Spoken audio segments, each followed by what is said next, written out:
పూరా లోకల్ నేను మీ హేమమాలిని. విజయ్ దేవరకొండ రీసెంట్ గా ఓ కొత్త సినిమా ప్రకటించిన సంగతి తెలిసిందే. రాజావారు రాణి గారు ఫేమ్ రవికిరణ్ కోలాతో విజయ్ ఈ సినిమా చేయబోతున్నాడు. ఫ్యామిలీ స్టార్ భారీ ఫ్లాప్ గా నిలిచినప్పటికీ దిల్ రాజు మరోసారి విజయ్ తో కలిసి పనిచేస్తున్నారు. ఇటీవల విజయ్ పుట్టినరోజు సందర్భంగా మేకర్స్ కాన్సెప్ట్ పోస్టర్ ను కూడా విడుదల చేశారు. ఇక ఈ సినిమా గురించి ఓ క్రేజీ న్యూస్ సోషల్ మీడియాలో వైరల్ అవుతుంది.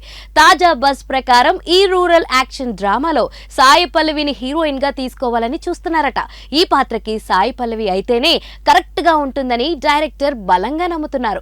అందులోనూ సాయి పల్లవిని దృష్టిలో పెట్టుకునే ఈ క్యారెక్టర్ ను రవికిరణ్ రాశారట. పైగా కథనంలో ఈ పాత్రకి ఎక్కువ ప్రాధాన్యం కూడా ఉందని టాక్. దీంతో సాయి పల్లవిని ఈ ప్రాజెక్ట్ కోసం తీసుకురావాలని మూవీ టీం ప్రయత్నిస్తుంది. సాయి పల్లవి ఇప్పటి వరకు విజయ్ దేవరకొండతో ఎప్పుడూ స్క్రీన్ షేర్ చేసుకోలేదు. దీంతో వీళ్ల జోడీ స్క్రీన్ పై ఫ్రెష్ లుక్ తీసుకొస్తుందని కూడా అనుకుంటున్నారు. ఇక దిల్ రాజు బ్యానర్ లో సాయి పల్లవి గతంలో ఫిదా, MCA సినిమాల్లో నటించింది. కాబట్టి ఈ చిత్రానికి సాయి పల్లవిని ఒప్పించడం పెద్ద కష్టమేమి కాదని అనుకుంటున్నారు. అయితే విజయ్ సినిమాల్లో లిప్ లాక్ ఉండడం కామన్. మరి సాయి పల్లవి ఇలాంటి సన్నివేశాల్లో అస్సలు నటించదు. ఇప్పుడు ఇదే రౌడీ ఫ్యాన్స్ ని కాస్త టెన్షన్ పెడుతుంది. మరి సాయి పల్లవి కోసమేనైనా ఈ ప్రాజెక్ట్ లో అలాంటి సీన్ పెట్టకుండా ఉంటారేమో చూడాలి. ఇక ఈ సినిమాకి రౌడీ జగన్నాథన్ అనే టైటిల్ పరిశీలనలో ఉంది. అన్నీ కుదిరితే త్వరలోనే ఈ సినిమా సెట్స్ పైకి వెళ్లే అవకాశం ఉంది.